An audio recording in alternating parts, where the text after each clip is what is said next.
j'espère que vous allez bien, installez-vous bien confortablement pour cette vidéo parce qu'on va discuter. Là clairement ça va être une vidéo blabla. Alors aujourd'hui je viens vous parler d'alimentation. C'est un sujet que j'ai vraiment jamais abordé avec vous en bientôt 10 ans de blog. Tout simplement parce que je me sentais marginale, complètement à côté de la plaque par rapport à tous les discours au sujet de l'alimentation qui sont passés ces dernières années. Je me sentais vraiment pas dans le délire quoi. Je me sentais un peu extraterrestre quoi. Et puis pendant le confinement, j'ai découvert une chaîne YouTube dédiée à l'alimentation intuitive. C'est Eliane qui l'a créée et franchement, je me suis tellement reconnue dans sa façon de voir la relation entre l'être humain et les aliments. Enfin franchement j'ai trop kiffé regarder cette vidéo. J'ai enfin pu comprendre quel type de mangeuse j'étais. J'ai vraiment l'impression que l'alimentation intuitive ça me correspond et du coup ça m'a fait vraiment du bien de découvrir cette chaîne YouTube parce que je me suis sentie un peu moins seule quoi.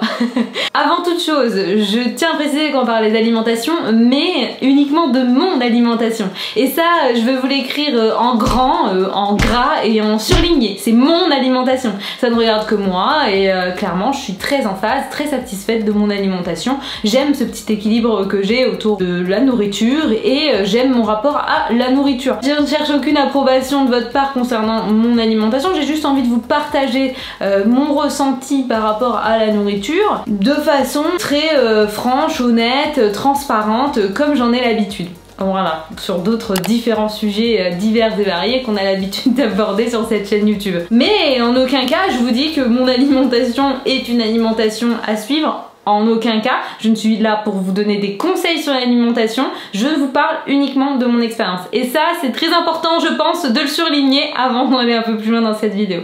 Sur ce, c'est parti!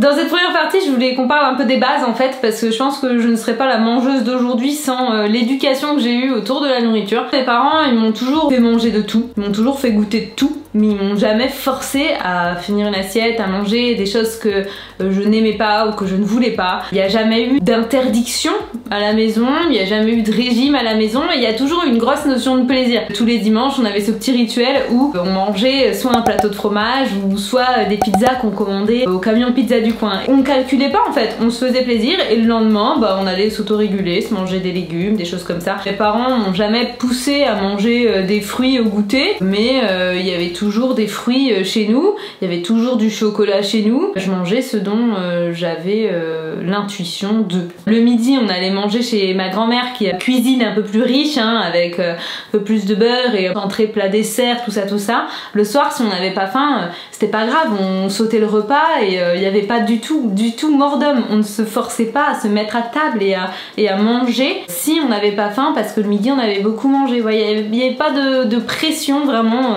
dans ma famille, dans mon foyer au sujet de l'alimentation. Un autre point qui me semble important par rapport à mon éducation, c'est que le sport a toujours eu une place importante. Mon père il a fait du foot pendant des années et ma mère faisait du yoga et actuellement elle est enseignante de yoga. Finalement le sport, l'alimentation, se bouger et manger c'est quand même un petit peu lié. J'ai ce rapport au sport parce que j'ai été élevée dans un foyer comme ça. On est à l'écoute de ces sensations suite à une session de sport ou alors par rapport à ces sensations de faim. Et quelque chose aussi que j'ai appris quand j'étais enfant, c'est la notion de morphologie. Le fait qu'on est vraiment tous différents. J'ai eu plein d'expériences gamines qui m'ont montré que j'avais beau manger la même chose qu'une personne sur une durée assez longue, le résultat physiquement n'était pas tout à fait le même par rapport aux activités qu'on allait pratiquer à côté, le sport, et par rapport tout simplement aussi à la morphologie. Ma sœur avec qui clairement on mangeait littéralement la même chose, on n'avait pas les mêmes corps. Elle quand elle était petite c'était trop rigolo, elle avait des abdos super dessinés. Moi, il n'y avait personne. Il n'y avait personne qui était dessiné au niveau de mon ventre. Ma cousine, qui fait exactement ma taille à 1 cm près, a toujours fait entre 5 et 10 kg de moins que moi. Et je peux vous dire, quand on fait 1m54, quand même, ça se connaît. Elle a toujours été très fine par rapport à moi. Et pourtant, on allait passer des moments de 15 jours ensemble où on allait manger, mais tout le temps pareil. Très petite, je me suis dit, ok, en fait, tu peux manger exactement la même assiette que quelqu'un et ne pas ressembler à l'autre. Et comme j'ai eu la chance de comprendre ça assez vite et d'avoir un regard assez bienveillant sur mon corps, je me suis jamais lancée dans un régime, j'ai jamais voulu modifier mon apparence et j'ai jamais fait des choix en fonction ni de mon poids sur la balance ni de mon reflet dans le miroir. Et puisqu'on parle poids, donc moi je pèse depuis mes 18 ans, mais mon âge adulte, entre 48 kg et 55 kg. Je donne une grosse fourchette pour 1m55. En fonction des sports, de mon mode de vie, de mon alimentation aussi qui a évolué, mes goûts ont évolué aussi au fil des années, ben, j'ai eu des variations sur la balance. Quand j'étais à 55 kg, c'était mes périodes étudiantes où je faisais cet apéro par semaine. Voilà, 48 kg, bah, pour être totalement transparente avec vous, c'est des périodes de rupture où j'étais déprimée, où je mangeais très peu. J'ai toujours trouvé ça très malaisant quand les gens me disaient que j'avais maigri. Au fait, t'as pas maigri, c'est super. Comme si c'était un goal ultime en fait de maigrir, alors que ben non, enfin voilà, enfin non, clairement non. J'aime le fait de manger, vous voyez, manger avec les autres, partager un repas avec sa famille, tout ce qui est autour du repas finalement, j'adore. Je trouve que c'est hyper fédérateur, c'est un moment plein de bonne humeur, même si je fais des choix par rapport à mes convictions du type peu consommer de viande et peu consommer de poisson. J'aime tous les types d'aliments, je ne diabolise rien, il y a aucun aliment qui me fait peur. J'adore les gâteaux, j'aime les gâteaux. Tout ce qui est rapport avec le petit déjeuner. J'adore les fruits, j'adore les fruits, j'adore les fruits, j'adore les fruits. Et j'adore les légumes aussi. Et les légumes de saison, miam miam miam. Tout ce qui est tarte, j'aime bien. Tout ce qui est produits transformés, hein, j'ai rien contre. Un bon petit Prince. Ou alors une barre chocolatée, un Mars, un Twix. J'aime bien les cacahuètes aussi de temps en temps. J'adore le chocolat. Pour autant, j'ai des goûts qui sont super affirmés. Je mange ma salade crue, j'adore la salade, je trouve que ça va en accompagnement avec tout. Je déteste la vinaigrette. Tout ce qui est assaisonnement de salade et tout, je trouve que ça gâche le goût de la salade. Voilà, je suis peut-être un escargot ou un lapin ou un croisement. Il y a aussi des choses que je mange pas parce que ça ne me fait pas bien dans mon corps. L'ail. Clairement l'ail, on l'a jamais cuisiné chez moi. Du coup dès que j'en mange, je le digère pas. Pendant 24 heures je suis pas bien. Ça me reste ici. Pour moi, terminer un repas sans dessert, c'est très compliqué. Il faut vraiment que j'ai très bien mangé et que j'ai vraiment plus de sensation de faim, mais j'ai toujours cette petite gourmandise et ce petit appel du sucré en fin de journée. Si vous allez voir dans mon placard, il y a peut-être une douzaine de tablettes de chocolat, mais jamais de ma vie j'ai eu un excès face à cette quantité de chocolat dans mon placard. Le plus gros morceau de chocolat que j'ai avalé en même temps, ça a été peut-être une rangée, 4 carrés en soi quoi, de chocolat. Ça c'est je pense ma limite naturelle, dans le sens où je suis très satisfaite de terminer ma journée avec un carré de chocolat et ça me fait vraiment trop plaisir et c'est fondant en bouche, ça se déguste super longtemps. Autant j'adore les aliments, ce niveau d'appréciation, mais s'il y a bien un truc que j'aime encore plus que les aliments, c'est me sentir bien dans mon corps. L'effet de ballonnement, tout l'effet d'avoir trop mangé. En fait, je n'éprouve pas de plaisir à manger un aliment quand j'ai pas faim. Là, par exemple, je sors de table, apportez-moi ce que vous voulez, j'en veux pas. Même si c'est une fondue de chocolat. Non, même pas. Vous voyez, ça me fait plaisir, mais je vous dirais, ok, on se la fait ce soir peut-être, ou demain. Mais là non, je suis rassasiée. Je suis assez consciente de comment mon estomac m'appelle ou quand il ne m'appelle pas justement. Pour vous donner un exemple concret, vous savez, la période marathon des repas de Noël, ben moi c'est le truc qui me fait pas peur, mais du tout quoi. Si j'ai pas faim, je mange pas en fait. J'ai appris à dire à ma mamie, droit dans les yeux, mamie je t'aime, je respecte très fort ce que tu nous as préparé, je suis vraiment désolée de t'annoncer que je n'ai pas faim et que je vais devoir malheureusement ne pas faire honneur à ton plat parce que je ne veux pas me forcer, parce que sinon je sais mamie que je vais être mal.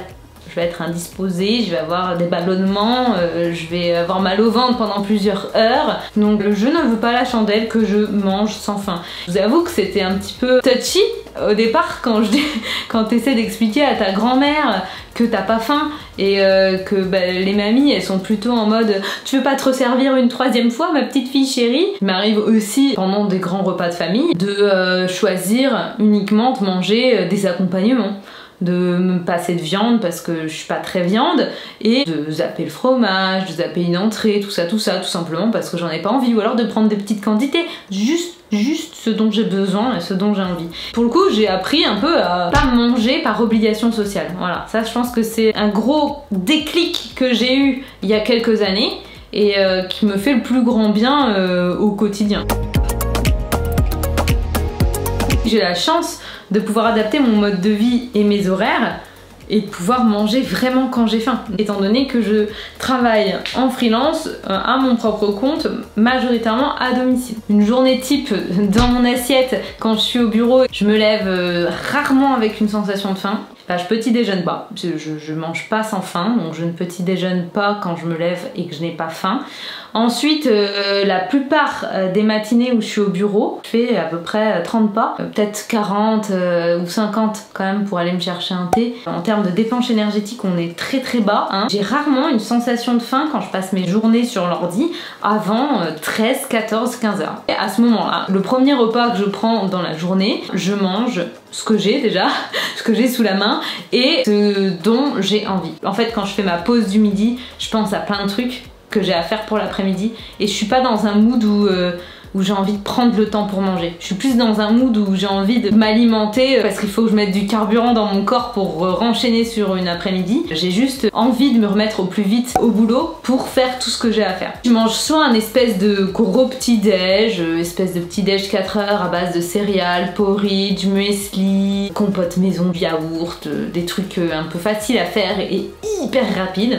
Soit je vais avoir des crudités, je vais me faire une petite salade en été fraîcheur, un truc franchement rapide aussi qui va me donner l'énergie pour repartir pour une après-midi de boulot. J'ai complètement oublié de vous parler de grignotage. Bon, juste un petit rappel, la définition de grignoter, c'est manger par petites quantités. Donc rien de grave, hein. Comme je mange assez léger entre midi et 2, enfin quand j'ai faim, j'ai souvent une petite faim dans l'après-midi. Et comme je mange quand j'ai faim, si j'ai une petite faim, je mange un petit quelque chose, vous me suivez? Alors oui, je grignote, un petit encas rapide à l'image de mon premier repas du jour avec ce que j'ai sous la main. Soit des amandes, des fruits secs, un fruit de saison, du pain avec du fromage ou de la pâte à tartiner, un petit gâteau. Bref, ce que j'ai sous la main. Mais je grignote pas tous les jours, hein, ça dépend des jours. Mais si je grignote, c'est pas grave. Et je ne dis pas que c'est bien de faire ça, mais moi c'est comme ça que je trouve mon équilibre et que j'y trouve mon compte. Une fois que j'ai terminé ma journée sur l'ordi, à partir de 19h30, 20h ou un peu plus, c'est là où je vais vraiment avoir le temps pour me poser, pour partager un repas avec d'autres personnes, pour cuisiner, tout simplement manger du sucré, du salé, un vrai repas, plus comme on en a en tête par rapport à mon midi où c'est plus on the go on va dire. Le soir, j'ai pas trop de règles en fait, je mange ce que j'ai envie quoi. Franchement, ça dépend les soirs, ça dépend les jours. Mais en tout cas, je m'impose rien. Et puis, comme c'est un peu mon vrai repas de la journée, je profite quoi. Je suis pas dans une logique où il faut que je mange un truc plus qu'un autre. J'aime plein de trucs, donc je m'adapte. Les journées où je suis en voyage, en déplacement, où je veux faire un peu plus de sport, j'écoute ma faim. Si le matin, j'ai faim et que j'ai besoin d'un petit déjeuner, go, je petit déjeune. Sinon, on s'est levé à l'aube pour faire des photos avec Adrien, qu'on a crapahuté à droite à gauche et que j'ai faim à 11h et que j'ai besoin de salé ou j'ai besoin d'un gros repas. Bam, je mange. En fait, chaque jour, je m'adapte en fonction de ce que je fais, en fonction de comment je me dépense, mais hyper naturellement, sans calculer quoi. Il y a eu une période où j'ai noté que je mangeais plus que habituellement. C'était pendant ma préparation de marathon. Je courais 4 fois par semaine, donc des entraînements que j'avais pas l'habitude de faire en plus parce que c'était des travails d'allure, des travails de fractionné, des trucs où tu te mets bien quand même dans le rouge. Et je mangeais vachement plus le soir. Ma sensation de faim était beaucoup plus importante qu'à l'accoutumée. Quelque part c'est logique hein, étant donné que je me dépensais plus. Et cette période-là, ça a été aussi la seule fois où je me suis privée d'une catégorie d'aliments, l'alcool. C'est la première fois de ma vie où j'ai banni quelque chose de mon alimentation pour une période donnée. Pendant 12 semaines, je n'ai pas bu une goutte d'alcool.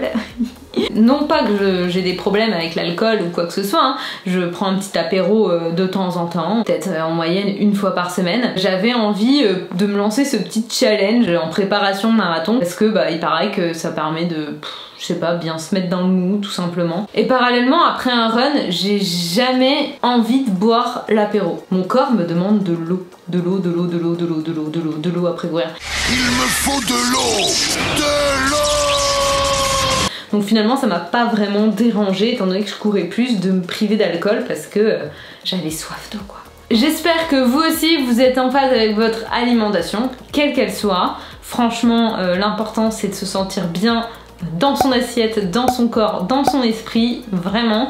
Donc n'hésitez pas si c'est un sujet qui vous a intéressé à me laisser des petits commentaires. Puis surtout si vous voulez en savoir plus sur l'alimentation intuitive, foncez voir la chaîne d'Eliane qui est vraiment remplie de contenu trop chouette à ce sujet. C'est franchement hyper bienveillant. Donc n'hésitez pas à aller découvrir le travail d'Eliane. Si cette vidéo vous a plu, petit pouce. Si vous suiviez pas encore ma chaîne, n'hésitez pas à vous abonner. Et on se retrouve très vite pour une nouvelle vidéo. Mouah, mouah, mouah, mouah.